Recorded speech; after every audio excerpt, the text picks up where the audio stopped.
I knew something was wrong the second I walked into my own auto shop at 7:14 the morning and saw my father sitting in the customer chair with his coat still on. The shop is called Bennett Auto. It sits on the corner of 7th Avenue and Maple in Beaver Falls, Pennsylvania, between a tavern that has been open since 1953 and a Baptist church my grandmother attended every Sunday until she died. My father has owned the building since 1996. I have worked there since I was 18. In 9 years of letting myself in through the side door at 7 in the morning with a sheet's coffee in my hand, I had never once seen my father inside before me. My father did not come to the shop before 9. He had a routine. He drank coffee with my mother. He read the Beaver County Times. He drove to his other office, the construction company where my brother worked, and he made phone calls until 9:15. On a Monday morning in late January, my father was sitting in the customer chair of my shop with snow still on the shoulders of his Carhartt jacket, looking at his phone, and he did not look up when the bell on the door jingled. I stopped where I was, one foot still outside on the salted concrete. "Dad?" He looked up. His face was the color of old paper. He had not shaved. "Close the door, Cody." I closed the door. "Hey, before I go any further, I need to ask you something. If somebody you have known your whole life, somebody you love, has ever looked at you across a room and you saw, in their face, that they were not sure who you were anymore, drop a comment below right now and tell me where you are watching from, just so I know I am not the only one. And listen, if you have made it this far with me, hit subscribe before you keep going. This story took me almost 2 years to be able to say out loud, and I would rather only tell it to people who are willing to stay through the part where it hurts. Okay, I hung my coat on the hook. I set my coffee down on the little counter by the register. The shop was still dark. He had been sitting in the dark. "Dad, what's going on? Is it Mom?" "Mom is fine." "Kyle?" He flinched at Kyle's name. I did not know why. I would understand later. I just thought it was because Kyle was his favorite, and people flinch when something happens to a favorite. "Kyle is fine. Sit down." I sat. He held the phone out to me. His hand was shaking. I had never in my life seen my father's hand shake. "What is this?" "Linda got it last night, from the Spencer Middle School Parents Group chat. Someone uploaded it. It's been going around since yesterday afternoon." "Dad." "What is it?" "Just watch it, son." The video was already loaded. 23 seconds long. I tapped play. Security camera footage. The back of the IGA grocery store on 6th Avenue. The one that closed 2 years ago. A black Ford F-150 angled near the dumpster, cab light on. 2 people inside. The first 8 seconds, nothing happened. Then the driver leaned toward the passenger, put his right hand on the back of the smaller person's head, and pulled them in. Their mouths met. The video held there for 6 seconds. Then the driver turned his head, just slightly, toward the camera. Just one frame. It was my face. I want you to understand. It was not a vague resemblance. It was a clean half-second profile in grainy light. And I knew the angle of that jaw because I shaved it every morning. And I knew the small white scar under the chin because I had put it there myself, on a Tuesday in the 5th grade, going over the handlebars of a BMX bike on a gravel road behind my grandmother's house. That scar was on my face. I could feel it under the nick I had made shaving that morning. I played it again. I played it a 3rd time. "Cody." "Dad, that is not me. It's your face. I know what it looks like. But that is not me. I was at home last night. I watched the Steelers lose to the Bengals. I had 1 beer. I was in bed by 10:30. Was anybody with you?" "No." Wyatt had a thing with his teachers. My father closed his eyes. It was the look of a man who had prayed, all night, that I had a witness. "Cody, the boy in that video. Your mother knows him. His name is Brendan Marcetti. He is a senior at the high school. Linda had him for English when he was in 8th grade. "Dad, I do not know any Brendan Marcetti. I have never spoken to him. I do not know any seniors at the high school. I am 27 years old. The only kids I work with are the 4th grade junior firefighter program." He put his head in his hands. The phone was on the side table now. Face up. The play button hovering. He sat like that for a long time. The radiator clicked. Outside, a salt truck went past with its yellow light flashing in slow sweeps across the front window. "Cody," he said into his hands. "His parents are at the sheriff's department right now." The room moved sideways. I gripped the chair. "They went down last night. They had already called the school. The school suspended the parents' chat by 10. But the whole town has seen it, son. The whole town. I tried to talk. Nothing came. I closed my mouth and tried again. Dad, you believe me, right? I want to. I want to, son. That's not what I asked. He did not answer me. He stood up. He picked the phone off the table and slid it into his pocket. He buttoned the top button of his coat, which he had never in 9 years forgotten to button on his way in. Dale Watkins is going to come by here today. Probably this morning. He told me last night he would. Be straight with him. Answer everything. Don't say anything stupid. Okay, Cody. Yeah. That scar on his chin. Your brother has the same scar. Different side. Down at the lake that same summer. I remembered. Kyle had gone over the handlebars first. I had laughed at him. Then I had done the same thing a month later, and he had laughed at me. We had compared scars in the bathroom for a month. 2 7-year-old boys with mirrored white marks on opposite sides of identical chins. My father looked at me for one more second. He did not say anything else about it. He pulled the door open. The bell jingled, and he stepped out onto Maple, and he closed the door behind him. I sat in the customer chair. I did not move. The radiator kept clicking. My phone vibrated. Wyatt. I had texted him at 6:30, before I left the apartment. The way I texted him every morning. Coffee for me. None for you. Have a good one, babe. He had read it at 6:47. He had not answered. I opened the thread. I typed slowly, with my left hand. Babe. Something is happening. Can you come over tonight? I really need you. The little dots came up under his name. They were there for 4 seconds. Then they went away. The bell rang at 9:42. The man who walked in was wearing a brown sheriff's department parka with the patch on the shoulder, knocking the snow off his boots on the mat. Dale Watkins. Dale had gone to high school with my father. Dale had stood up at my father's wedding. Dale had bought my brother and me matching pocket knives for our 10th birthday. The same brand, the same length, with our names engraved on the handles. I had never in my life felt afraid of him. I felt afraid of him now. Cody? Dale? Your dad told you I'd be coming. Yeah. You want to call a lawyer? That word landed in the room. I had never been told by a police officer to call a lawyer. Do I need one? That's up to you. I'm not charging you with anything. I just want to ask some questions. Just ask Dale. He took out a small black notebook. He clicked a pen. He asked me where I had been Sunday between 7 and 10 p.m. He asked if anybody had been with me. He asked if I had ordered food. I told him I had not. I told him I had texted my brother during the second quarter, when Pickett threw the interception, around 8. He wrote that down and underlined Kyle's name. I did not know why at the time. You know a young man named Brendan Marcetti. Cody. No. Never met him. No. You sure? Take a second. Dale. I do not know him. I do not coach any team. I am not at the high school. I am a 27-year-old man. I do not know any high school students. He nodded. He wrote it down. He was not looking at me when he wrote. His parents brought us the video last night. They wanted to file. We took it. We are taking it seriously, Cody. You understand that? We have to. I understand. We're going to need to look at your truck out there. Pictures. Inside. If you say no, that is your right. But it will not look good. If you say yes, it goes faster. Yes. Look at all of it. I have nothing to hide. He nodded. He was watching me the way you watch a friend's son when you are hoping he is going to give you something you can take back to the friend. Something that lets you say, I do not believe it. He was looking for it. I do not know if I gave it to him. After a while, he closed the notebook. One more, Cody. Think before you answer. Okay. Is there anybody? Anybody at all? Who could be confused with you? On a grainy camera, the room got very quiet. Dale, I have a twin brother. You do. Are you asking if I think it could be him? I am asking if it could be anybody at all. Including him. It is not him. Kyle is getting married this June. That does not answer my question, Cody. Kyle is straight. He looked at me for a long time over the notebook. He did not answer. He just nodded once. All right, son. I will be back in touch. He put his hat on. He stepped to the door. Cody, I have known you since the day you were born. I am not the enemy here. I know, Dale. He left.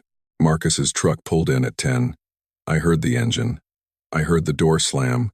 I heard him stomp his boots in the side entry. He came in through the back of the bay with a thermos and a paper bag from the donut place on 12th. And he stopped when he saw my face. Cody. Hey. Hey. He set the bag down. He came around to the customer side. He sat in the chair across from me. He did not ask. He just sat. You saw it, I said. Yeah. Last night. My sister sent it. You think it was me? No, man. Why? Because the guy in the video is right-handed. I closed my eyes. You hand me tools with your left hand. Every day. I knew the second I watched it. I almost called you at 9 last night. I figured you would want to sleep first. Marcus. Yeah. My brother is right-handed. He did not say anything. He understood, the way a man understands a thing in a small Pennsylvania town, that this was not a sentence for him to comment on. This was a sentence for me to carry. He just nodded once. He stood up. He went into the bay and turned the lights on, and the fluorescent tubes flickered on with the small electric sound of a normal Monday morning that I would have given anything to live in. I picked up the phone. I went into the customer bathroom. I locked the door. I sat on the closed toilet, and I opened Facebook, and I typed Brendan Marcetti's name into the search bar. His account was private. There was a thumbnail photo of him in a hoodie. I clicked through to the few public photos. He had been tagged in some old ones. A baseball team picture, a church youth group picture, and one photo from November, posted by a girl named Allison Pirelli, tagged at a coffee shop called Spiral Grounds in Beaver. The caption said something about a study session. Brendan was sitting at a small two-top, looking down at a notebook. The figure across from him was partially out of the frame, just a shoulder and an arm. The shoulder was wearing a flannel shirt, green with red stripes. The pattern was unusual. I knew it. My mother had bought 2 of those flannels at a Bass Pro outside Pittsburgh the Christmas before. She had bought one for Kyle and one for our father. Frank had given his back, because it was too tight in the shoulders. The only person in our family who still had one was Kyle. I had been at the Christmas dinner where he unwrapped it. I had teased him about looking like a lumberjack. I sat in the back bathroom of Bennett Auto and looked at a photo of my twin brother's left shoulder, sitting across from a high school senior in a coffee shop in November, and I understood that I had been carrying the proof in my back pocket all morning, and that I had been refusing to look at it. I came out. Marcus was running a tire balance on the only car left on the schedule. He did not look up. Take the day, man. I got it. I drove out of the lot at 11:30. I did not drive home. I drove to Kyle's. He and Hannah lived in a small ranch house on Maple Avenue, 4 miles from the shop, in a development built in the late 90s for the steel plant workers before the plant closed. I had been there 100 times. I had helped Kyle install the dishwasher the year before. Hannah had baked me banana bread when I came out, 3 years ago, that I had not asked for but had eaten standing in their kitchen with tears in my eyes. I parked across the street. I did not get out. Kyle's truck was in the driveway. Hannah's Subaru was beside it.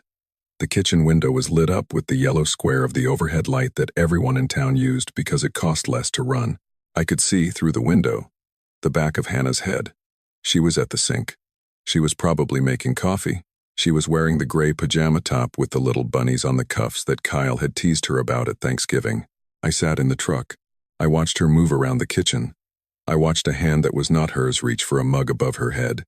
I could not see Kyle from the angle I was at. Just an arm. The hand. The hand was a right hand. I do not know how long I sat there. The clock on the dash said 11:45 when I parked. It said 12:14 when I finally moved. I had been sitting in my own truck across the street from my twin brother's house, with my hands on the wheel and the heat blasting against my face, trying to make myself walk to the front door. I did not walk to the front door. I want to tell you I had a reason. I want to tell you it was strategy. The truth is I was afraid. I was afraid that if I rang the bell, and his face came around the door, I would see, in the half-second before he composed himself, the truth. I would see in his eyes a man who had let this happen on purpose. I would see a man I had been sharing a face with for 27 years and had never actually known. I put the truck in drive. I drove past the house, slow. I drove to the end of Maple and turned around in the cul-de-sac. I drove back past it again. I did not stop. I drove all the way home, parked, climbed the wooden staircase on the side of my grandmother's garage, unlocked the door of the apartment, and I let myself in. I locked the door behind me. I stood in the middle of the kitchen for a long time without turning on a light, without taking off my coat, without putting my keys down. I looked at the empty chair at the small table by the window. I looked at the fridge with the photo magnet of me and Wyatt at Presque Isle last summer, the only photo of us I had ever printed. I looked at the wall calendar where the next Saturday had Wyatt's handwriting on it in pencil, dinner, my place, 7, from 2 weeks ago when he had stood at this counter and written it down himself. I sat down at the kitchen table in my coat. I put my forehead down on the wood. I closed my eyes, and somewhere inside my chest, in a place I had been keeping a door shut all day, I let myself say it for the first time, silently, without moving my mouth. It was Kyle. The man in the video was my brother. I sat in that kitchen, in my coat, in the middle of a Monday afternoon, with the name of my own twin written on the inside of my skull in letters I could not unsee, and I did not move until the light through the window started to go gray. The doorbell rang at 12:47 in the afternoon. I had not moved from the kitchen table. The light through the window had not yet started to gray.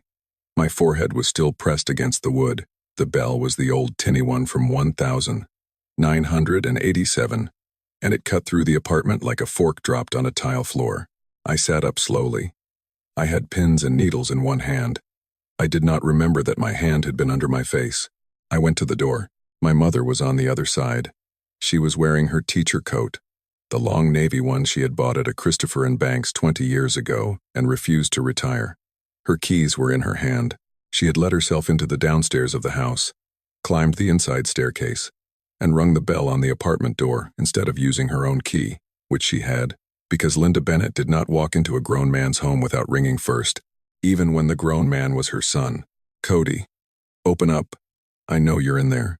I opened the door. She came in. She did not hug me.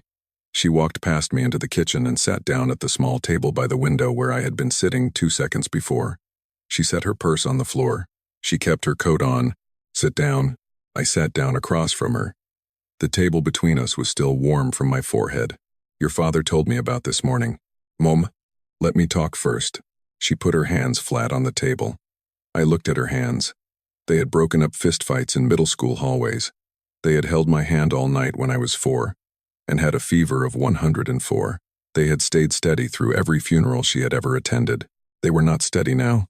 I could see, where her wedding band sat on her finger, the small tremor that had not been there at Christmas dinner 6 weeks earlier. Cody. I taught Brendan Marcetti in my homeroom 3 years ago. He was 11. He was a quiet boy. His mother was a single mother. She worked second shift at the hospital. He used to come into my classroom before homeroom because the cafeteria scared him. I said nothing. He's 17 now. He's a senior. His mother is still at the hospital. She and her new husband have been together for 4 years. She stopped. She looked at me. Cody. Did you? The kitchen got very quiet. Outside on 8th Street a car went by with its bass turned up, and the sound moved past us and faded. Mom? No. She did not look away. She was watching me the way she had watched 11-year-olds in her homeroom for 25 years. She was watching for the small twitches that lies hide in. I swear on you, Mom. I swear on you. I have never met him. I have never spoken to him. I do not know what street he lives on. I have not been in that grocery store parking lot in 3 years. I was at home last night. I was at home all night. She closed her eyes for a long second. When she opened them, they were wet. Then who is in the video? Cody. I almost said it then. I almost said his name. I had it on my teeth. I said, Mom, I do not know. I have thought about that moment for 2 years. I had 2 pieces of evidence by then. I had a left hand and a right hand. And I had a flannel in a coffee shop in November. I did not have a confession. I did not have a face on the video that the police could clearly identify as not mine. I could not. Sitting across from my mother in my own kitchen at 12:47 on a Monday afternoon, say the name of my brother out loud, and watch what it did to her. I could not be the one who put it into her chest. Not yet. Not with what I had. She nodded slowly. She accepted that I did not know. She did not believe me. I want to tell you what that did to me, sitting there. My mother had spent 27 years believing me. She had believed me about the broken lamp when I was 6, when Kyle and I had both blamed it on the dog. She had believed me about the missing $20 when I was 12, when it had actually been Kyle. And Kyle had cried about it 20 years later, one Thanksgiving, and pressed $100 bill into my hand to make it up. She had believed me when I had come out to her at 22, sitting at her own kitchen table on a Tuesday in October, when I had told her I was gay, and she had not asked me to prove it. She had put her hand over mine and said, "I have known since you were 5, Mijo." She did not believe me now. Not all the way. She believed me 80%. She believed me enough to be in my kitchen. She did not believe me enough to call me her son the way she had called me her son 3 days before. "I want you to stay home, Cody. For a few days. Do not go to the shop. Do not go to the grocery. Just stay here." "Why?" "You know why." She stood up. She walked toward the door. She stopped before she opened it. She turned back. "I love you, Cody." She did not say, "And I believe you." She just said the first part. She said it again at the door, softer. She closed it behind her. I sat at the kitchen table for a long time. I listened to her car start in the driveway. I listened to it pull out onto 8th Street.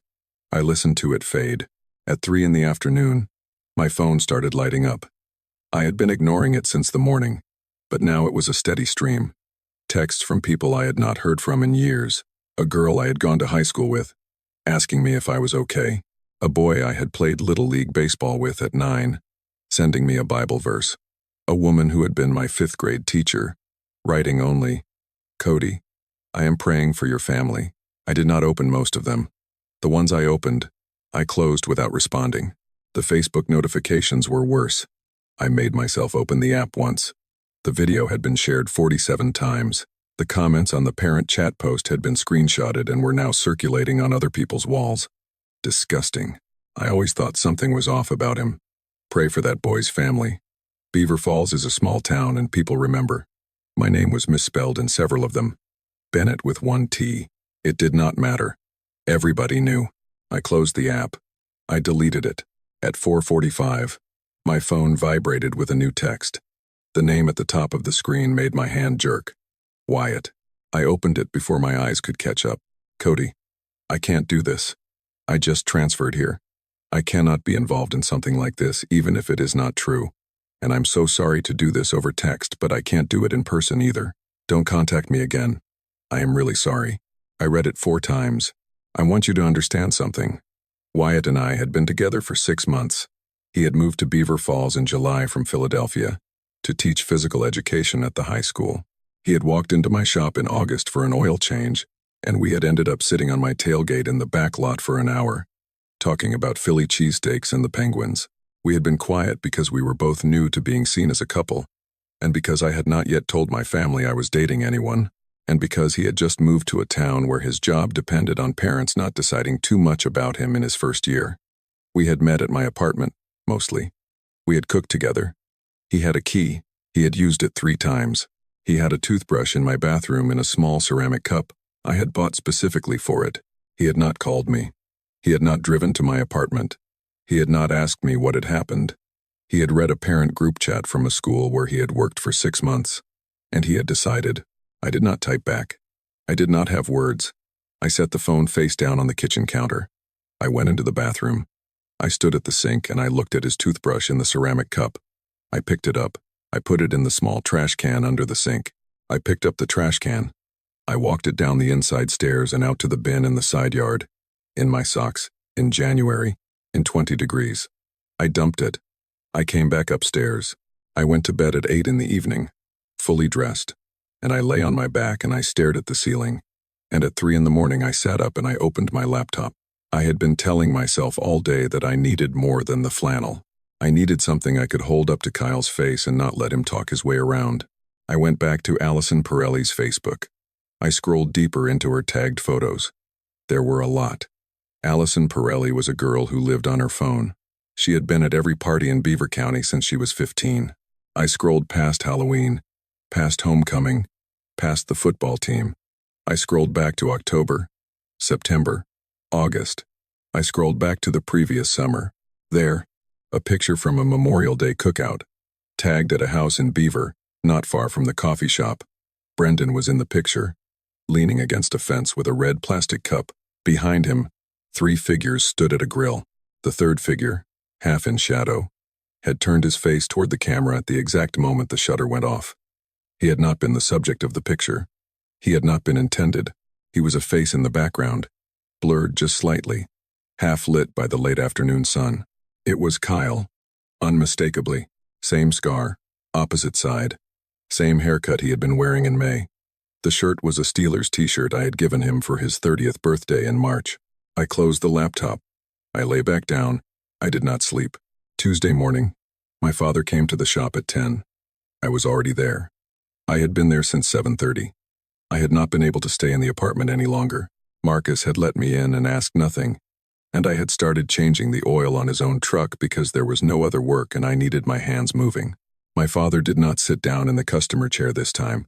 He stood in the doorway of the bay where I was working. "Cody, come into the office." I followed him into the back. He sat down at his desk. I stayed standing. "Son, I have been thinking about this since yesterday. I want to ask you to take some time off." I let that sit. "You're firing me from my own family business." "I am not firing you. I am asking you to take a break until this gets cleared up. 3 cancellations already this morning. People are not coming. We need to stop the bleeding from my own family business because of a video that is not me. Cody, the police are still looking into it. I am just asking until they finish."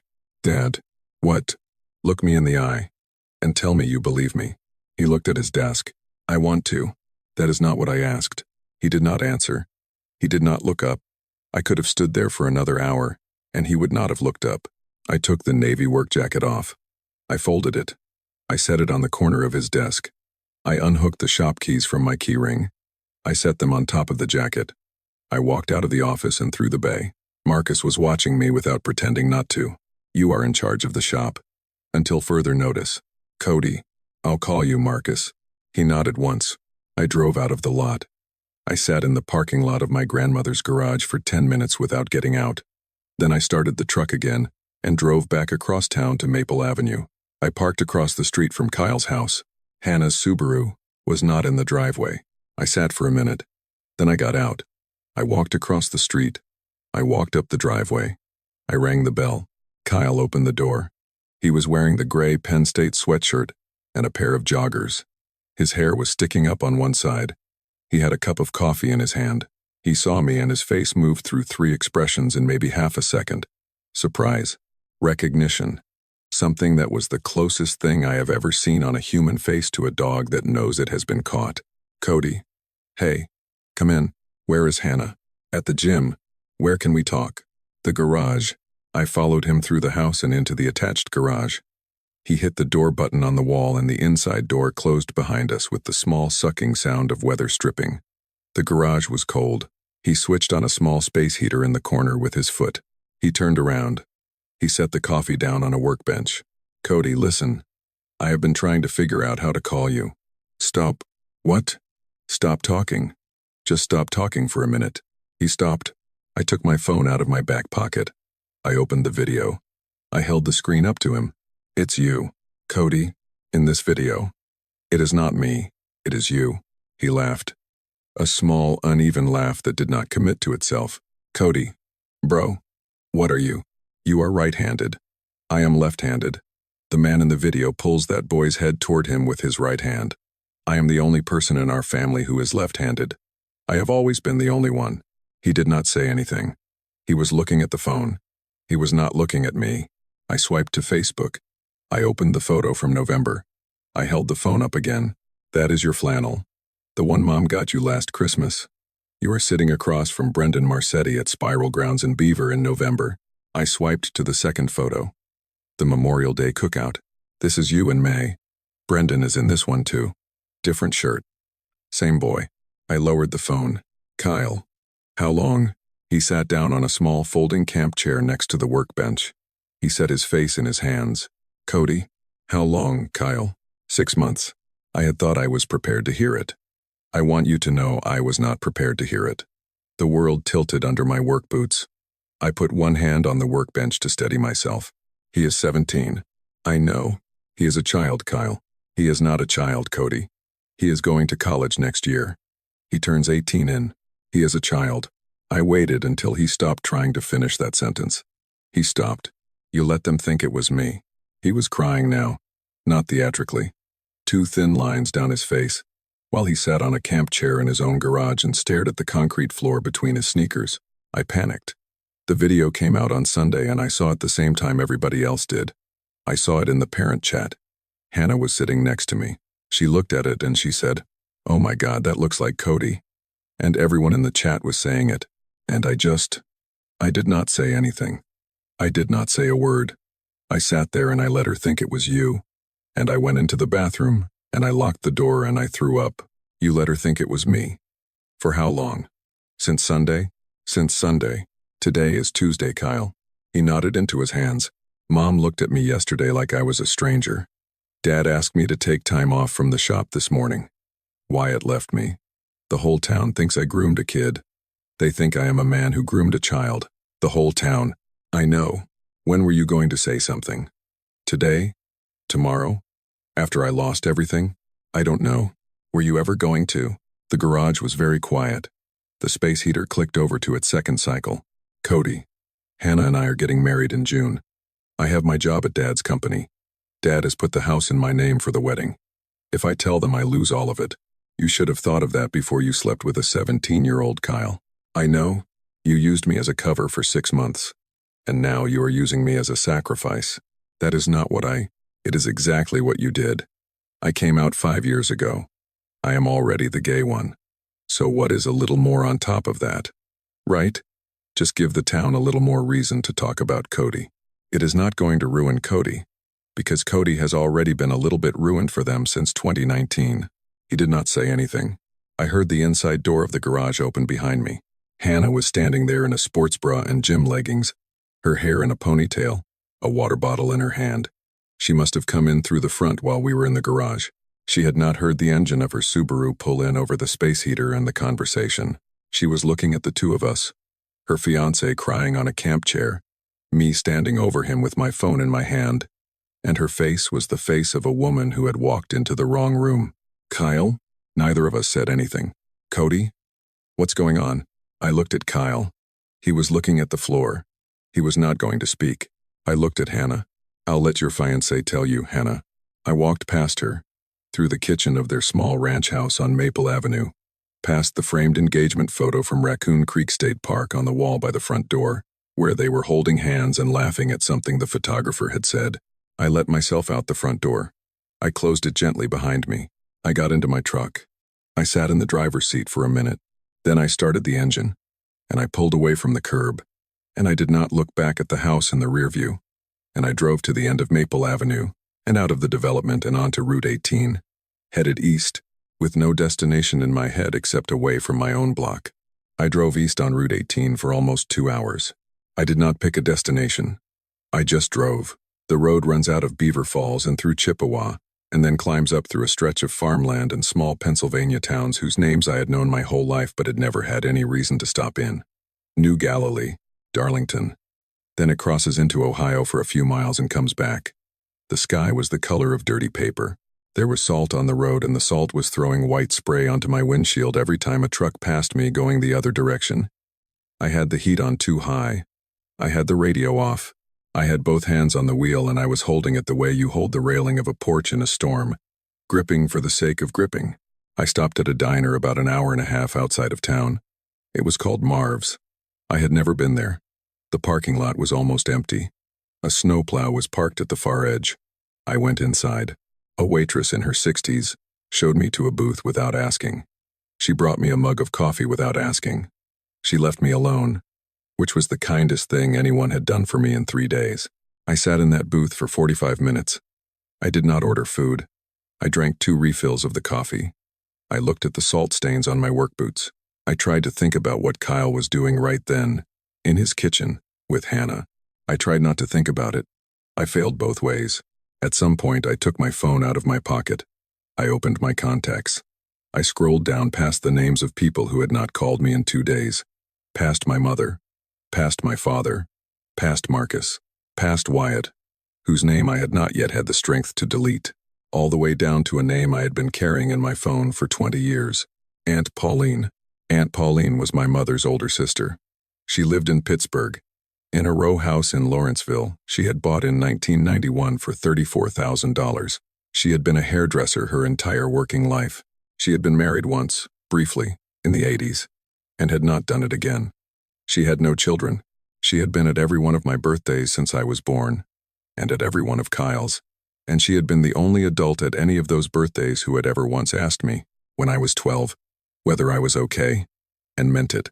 When I had come out to my parents at 22, Pauline had been the first person I called afterward, before I had even reached the parking lot of their house. She had said, "Of course you are, Mijo. I have been making space for that conversation since you were 9. I tapped her name.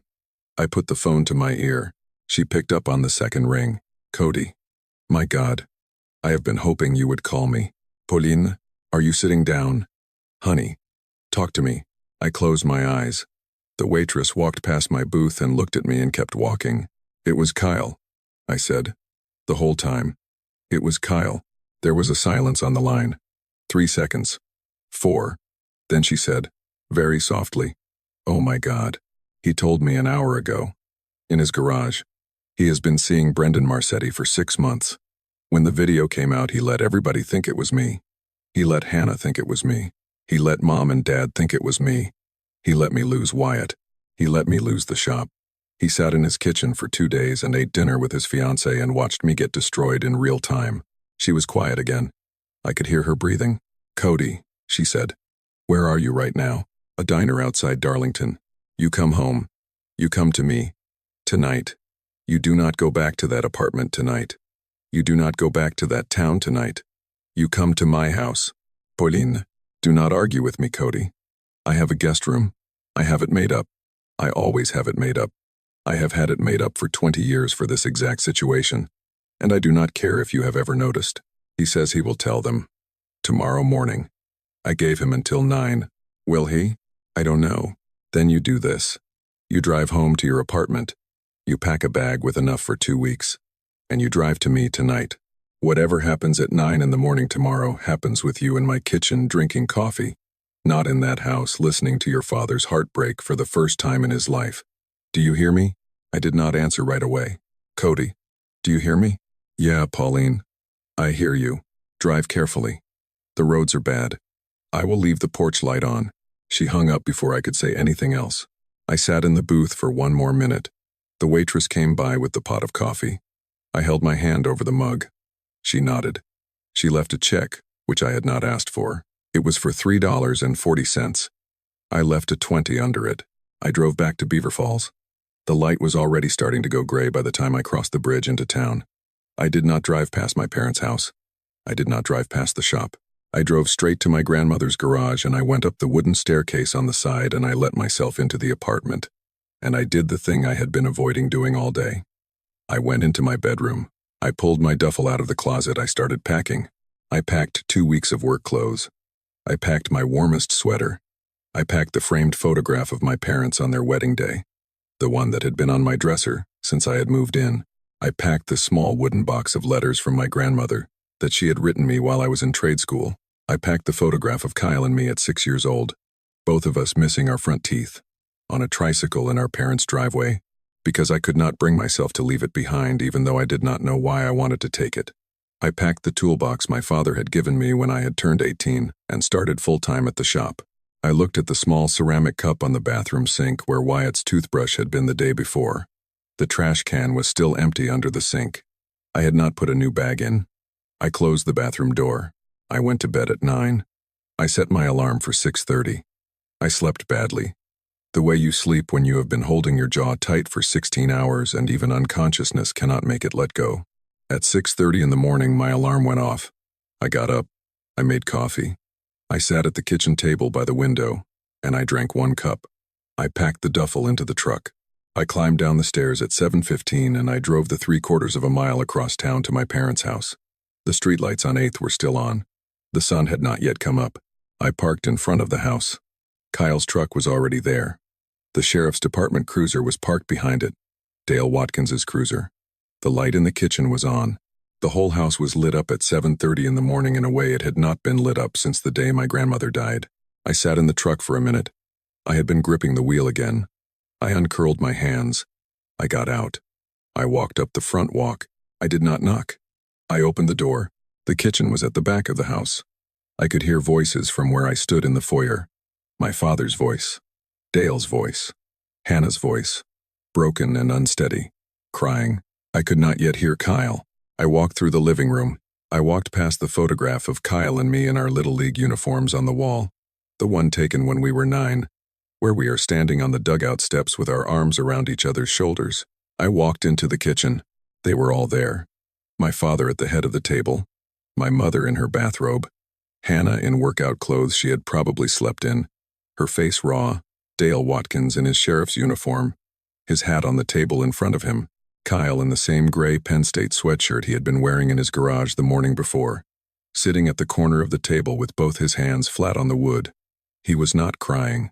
He was the only person in the room who was not crying. They all turned when I walked in. "He told you," I said. My father stood up. His face had aged 6 years and 24 hours. "Cody, son, come here." I did not move. "He told you," he told us. "Yes." My mother got up from her chair and crossed the kitchen and put her arms around my chest. She did not say anything. She just held on. She was shaking. I could feel her shaking. I put one hand on her back. I felt the small ridge of her spine through her bathrobe. I had not held my mother since Christmas. I had to bend down a little to do it. "I'm sorry, Cody," she said into my coat. "I am so sorry. I am so sorry, Mijo. I know. I should have. I know, Mom." She pulled back. Her eyes were swollen. She looked at my face, and she put her hand on my cheek for a second, and then she stepped aside. My father came across the kitchen next. He stopped in front of me. He did not hug me. He was not, and had never been, a man who hugged. He put his hand on my shoulder. He squeezed once. "Son," he said. "I should have known. The second I saw that video, I should have known it was not you." "Why didn't you, Dad?" He did not answer right away. I want to slow down here, because the question I had asked him was the question I had been carrying for 3 days, and his answer was going to decide a thing inside me that I had been trying not to decide. He looked at me. His eyes were tired and red and old. He said, "Because I was scared, Cody." "Of what?" "Of you." The kitchen went quiet. Even Hannah stopped crying. He kept going. "Not of you, Cody. Not of who you are. Of being the father of the man in that video. I have spent 5 years walking around this town being the father of the gay son. I am not proud of saying it like that. I have tried. I have done my best. But I have spent 5 years answering questions about you that nobody answers about Kyle. And when I saw that video on Sunday night, the first thing I thought was, this is the next thing I am going to have to answer for him. I did not think, that cannot be my son. I thought, here we go again. I have not slept since Sunday. Not because I thought you did it, because I knew, somewhere in me, that I had not asked the second question, and I should have asked the second question. Which question, Dad? Who else could it be? I did not say anything to that. Dale stood up from his chair. He picked his hat off the table. He did not put it on. "Cody, Kyle is coming with me to the station now to make a formal statement.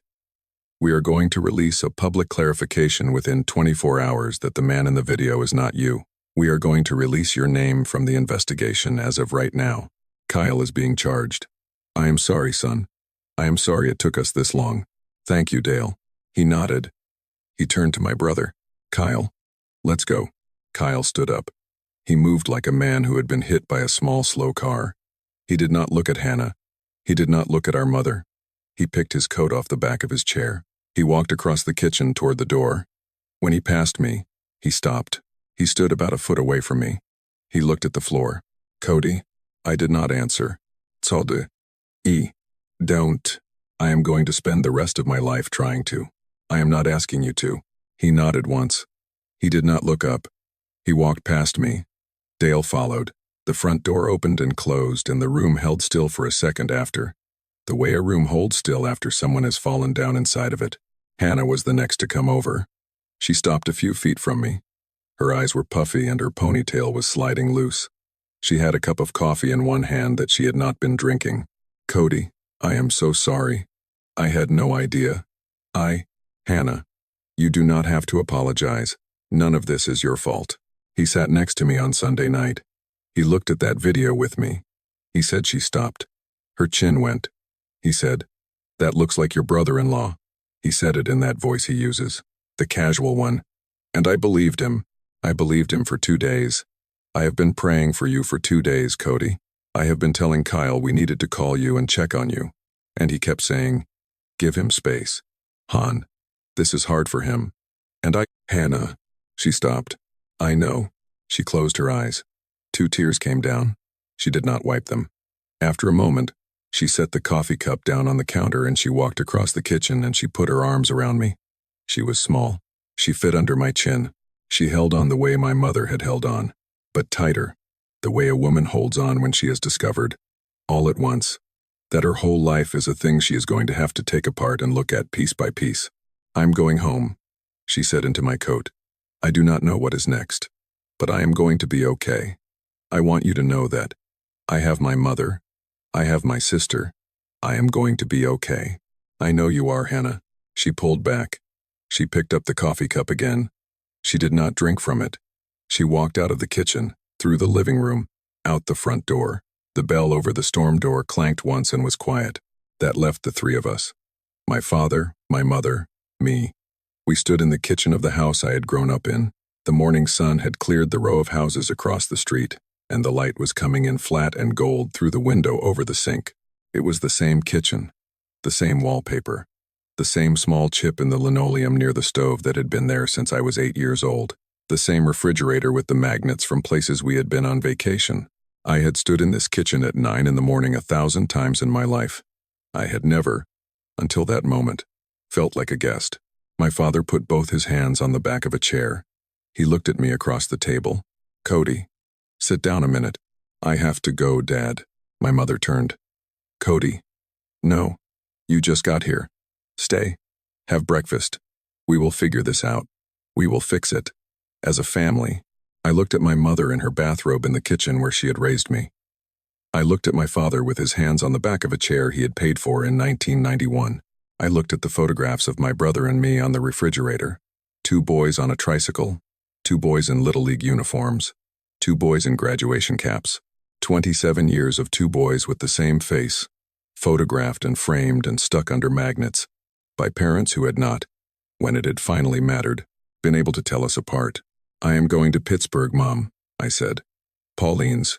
For a while. Cody, please. I love you, Mom. I love both of you. But I cannot stay here, not right now. My father nodded. He did not argue. He did not try to convince me. I walked over to my mother. I kissed her on the forehead. She closed her eyes and she did not let go of me for a long time. I had to pull her hands gently off my arms. I walked over to my father. I held out my hand. He shook it. He held it longer than a handshake. He did not say anything. I walked out of the kitchen, through the living room, through the foyer, out the front door. I closed it behind me with the same quiet click I had closed Kyle's front door with the morning before. I got into my truck. I sat in the driver's seat. I did not start the engine right away. I looked at the house, the yellow square of the kitchen window, the wreath my mother put on the door every January after Christmas was put away, the little ceramic nativity on the front step that she always left out until February because she said it was the last warm thing about winter. I started the engine. I pulled away from the curb. I drove down 8th Street. I drove past the shop. I did not look at it. I got onto Route 18 and I drove east, the same direction I had driven the day before, except this time I did not turn around. I drove past Darlington, past the diner called Marv's, past the bridge over the Beaver River. I kept going. The sun came up properly over the hills to my left. The salt on the road got lighter. The traffic got thicker as I got closer to Pittsburgh. At 9:15 in the morning, I crossed the city limits into Allegheny County, and the road dropped into the river valley, and the skyline of Pittsburgh came up in front of me through the gray morning haze, the 3 rivers running together at the point, the bridges, the old smokestacks. I had driven this road 100 times in my life. Most of those times I had been driving toward something. Pauline's birthday, a Pirates game, a wedding, a funeral. This time I was driving away, and the part of me that had been a man with a town and a shop and a family and a face he shared with somebody he trusted, that part of me stayed behind on the salt of Route 18 just east of Beaver Falls, and the man who pulled off the highway onto the Lawrenceville exit at 9:47 and turned onto Butler Street toward his aunt's small brick row house was somebody I was still going to have to meet. Pauline was standing on her front stoop in a long cardigan and slippers when I pulled up. She had a coffee mug in one hand and the porch light was still on at 10 in the morning, the way she had said it would be. The row house behind her was the same brick narrow building she had bought in 1991, 3 stories tall, with the original wooden door painted a deep green and a small wrought iron railing along the steps. The street was lined with cars parked tight to the curb on both sides. There was already a small mound of snow shoveled neatly to one side of her stoop. She had been out at 6 in the morning with a shovel, the way she had been out at 6 in the morning with a shovel every snow day of her adult life. I got out of the truck with my duffel. She came down the steps in her slippers, not minding the salt, and she met me on the sidewalk and she put her arms around me without saying anything. She held on for a long time. She was a foot shorter than me. She smelled like the perfume she had worn since 1984. She did not ask me how I was. She did not ask me what had happened. She did not say I'm sorry. She just held on, and at some point I lowered the duffel to the sidewalk, and I put both arms around her, and I cried for the first time since Sunday afternoon. Not loud, just steady, on a public sidewalk in Lawrenceville, at 10 in the morning, into the gray cardigan of a 60-year-old woman who had been making the bed in her guest room for me, on and off, for 20 years. She walked me inside. She made me eggs. She sat across from me at her small kitchen table while I ate them, and she still did not ask. At some point I started talking. I do not remember how I started. I just remember that the eggs were getting cold by the time I got to the part about Brendan Marcetti, and that Pauline did not interrupt me one time in 45 minutes, and that when I finally finished, she just got up and refilled my coffee and sat back down. "You are going to stay as long as you need," she said. "The guest room is yours. There is a key on the hook by the door. Do not knock when you come in. Do not ask if I am okay with anything. This is your house too. Do you hear me? Yeah? Now eat your eggs. They are cold, but eat them anyway. You need food."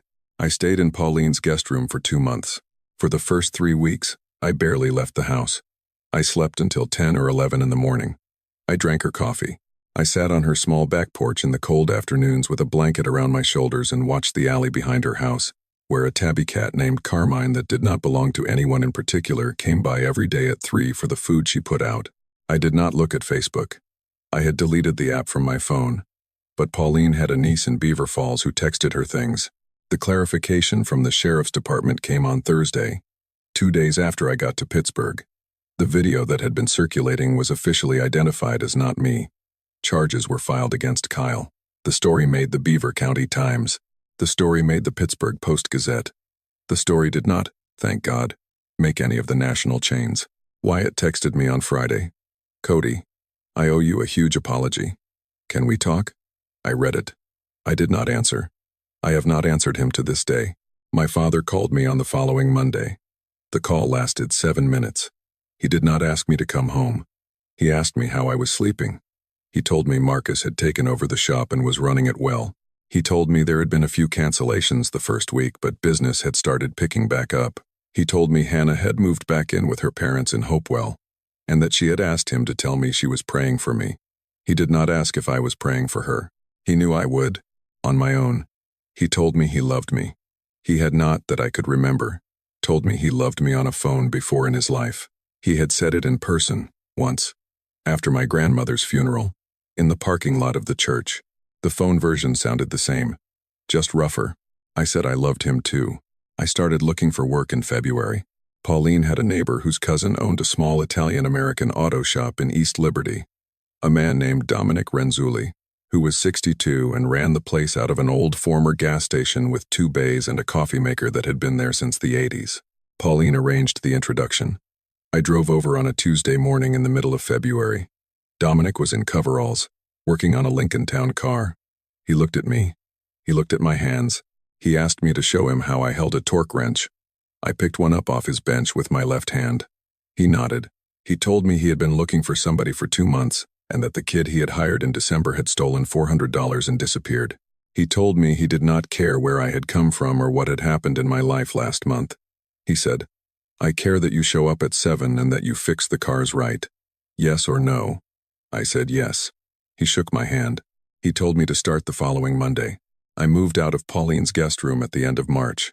I rented a small studio in Lawrenceville, 6 blocks from her, above a bakery, where the smell of fresh bread came up through the floor at 5 in the morning every day except Monday, when the bakery was closed and I could finally sleep until 8.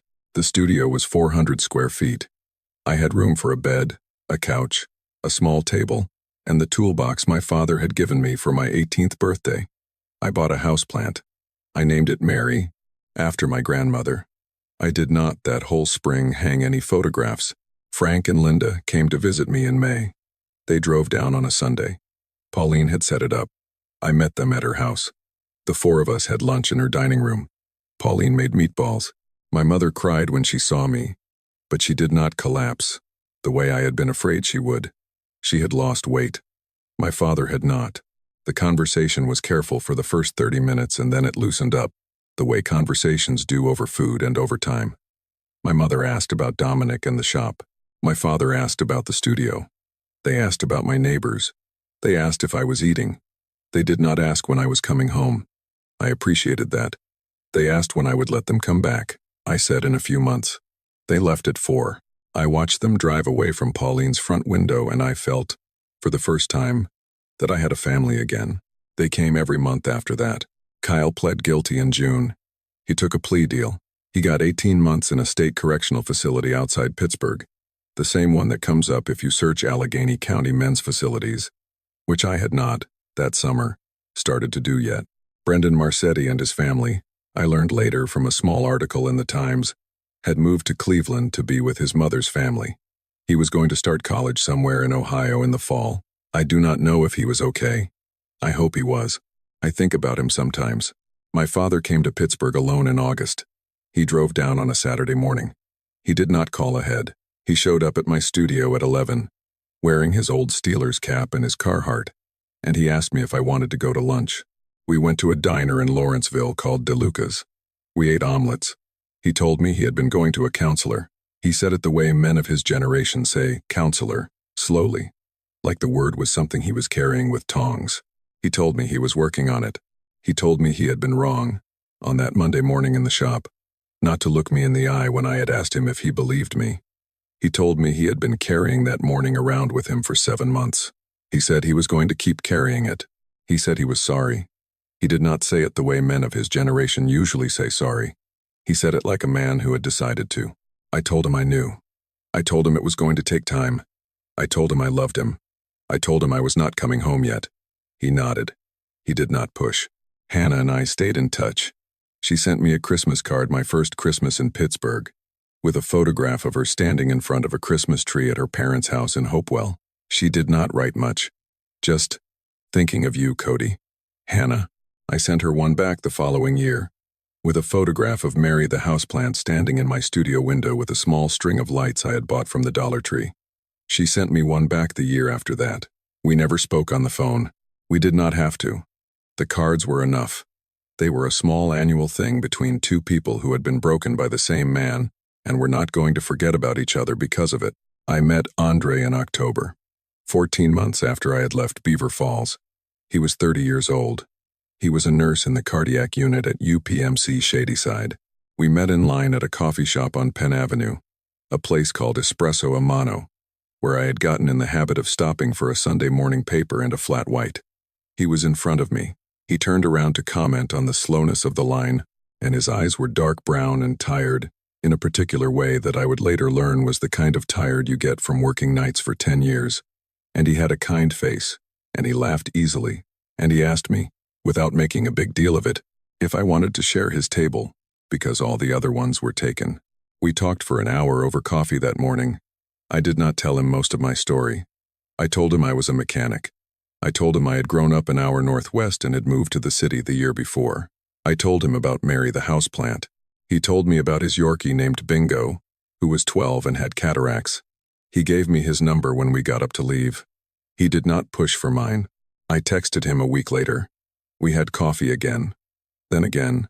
We did not call it anything for 2 months. We did not sleep together for 4. He learned over time the shape of what had happened to me.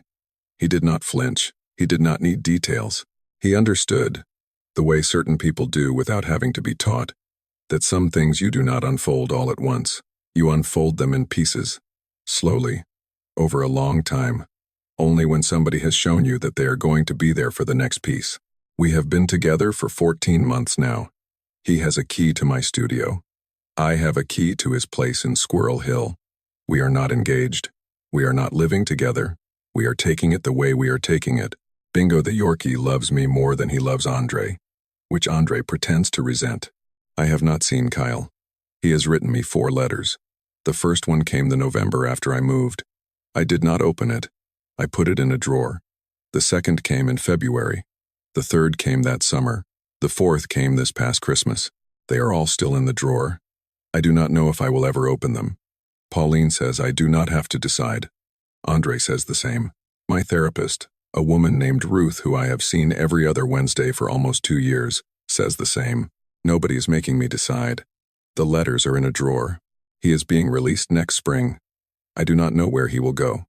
Hannah is engaged to somebody else now, a man she met at her new church. A kind-looking accountant from Aliquippa.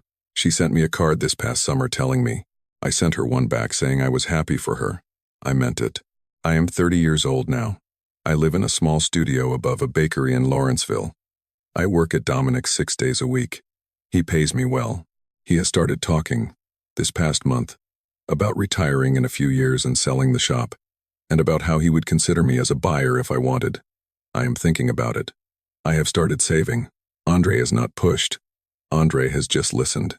Andre is the first person I have ever been with who listens the way you listen when you are interested in the actual answer instead of waiting for your turn. I want to tell you what I have learned. I have been thinking about how to say it for almost 2 years now, and I think I finally know. Here is what nobody tells you about being mistaken for somebody else by people who love you. The worst part is not that they got it wrong. The worst part is figuring out, after the dust settles, that they got it wrong because of something they had already decided about you a long time ago. My family did not look at that video and see a stranger who happened to look like me. My family looked at that video and saw the version of me they had already been a little bit afraid of for 5 years.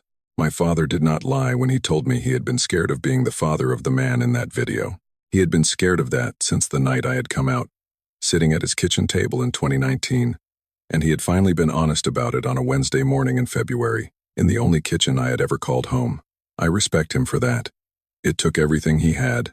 What I have learned, sitting on porches and at kitchen tables and in the back seat of Andre's car driving home from the lake, is that sometimes the people who love you cannot see you, not because they are bad people, not because they do not love you, because they have been holding a small mistaken picture of you in their heads for so many years that when life finally hands them the chance to confirm it, they do not stop to check the lighting.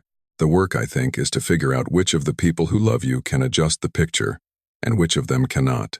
And then, the harder work is to stand far enough away from the ones who cannot that you can grow into the size you actually are.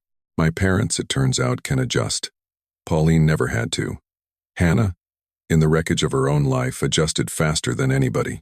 Kyle could not, or has not yet. I do not know which one of those is true. I do not have to know yet. If you have ever been blamed for something you did not do by people who should have known better, leave a comment below. Just your first name. Just the word cleared. I will read every one of them tonight, sitting at my small kitchen table above a bakery in Lawrenceville, with a cup of coffee and a Yorkie. I am dog-sitting for the next 4 days because Andre is at a nursing conference in Cleveland, and a houseplant named Mary in the window. I will read them. I will think about you. I will be glad you got out. If this story meant something to you, hit subscribe before you go. There are more of us than people think. It has been almost 2 years now. The auto shop in Beaver Falls is still my father's, although Marcus mostly runs it now. My mother retired from the school last June. They drive down to see me once a month. They are not the same people they were on Sunday, January 23rd. Neither am I. We are not a smaller family for what happened. We are a stranger family. We are a family that has been forced, by a fluorescent screen in a small kitchen on a Monday morning, to look at itself in light it had been avoiding for a long time. I have a face that for 27 years, somebody else also had. I have not seen that face in 19 months.